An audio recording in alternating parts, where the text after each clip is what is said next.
120. Judgment. Section 1 of Judgment. Definition of term. Definition and form.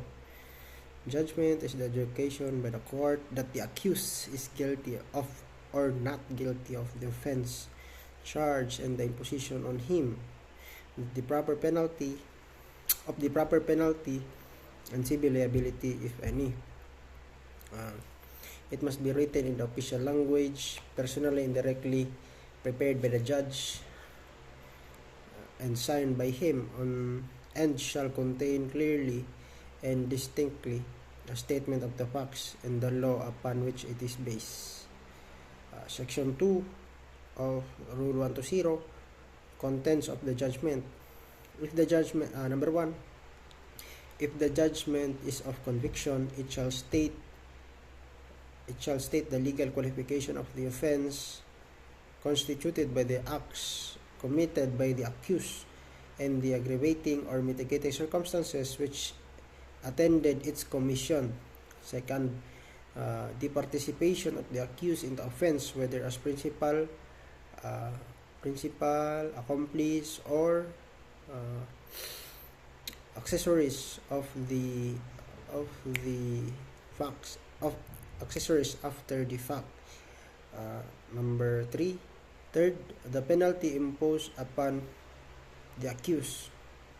And fourth, last, the civil liability or damages caused by his wrongful acts or omission to be recovered from the accused by the offended party, if there is any, unless the enforcement of the civil liability by a separate civil action. Okay, civil action has been reserved or waived. Section 3 of Rule 120, judgment for two or more offenses. When two or more offenses are charged in a single complaint or information, but the accused fails to object to it before trial, the court may convict him as of many offenses as charged and proved, and impose on him the penalty for each offenses. Section 4. Judgment in case of variance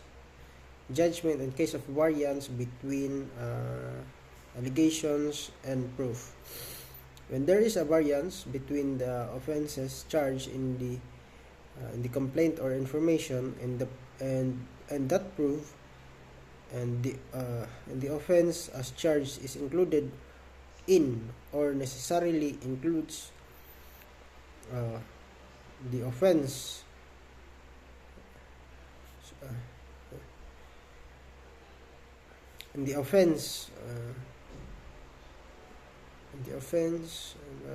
proof, and the offense as charged is included in or necessarily includes the offenses proof, the accused shall be convicted in the offense proof which is included in the offenses charged, or the offense charged which is included in the offense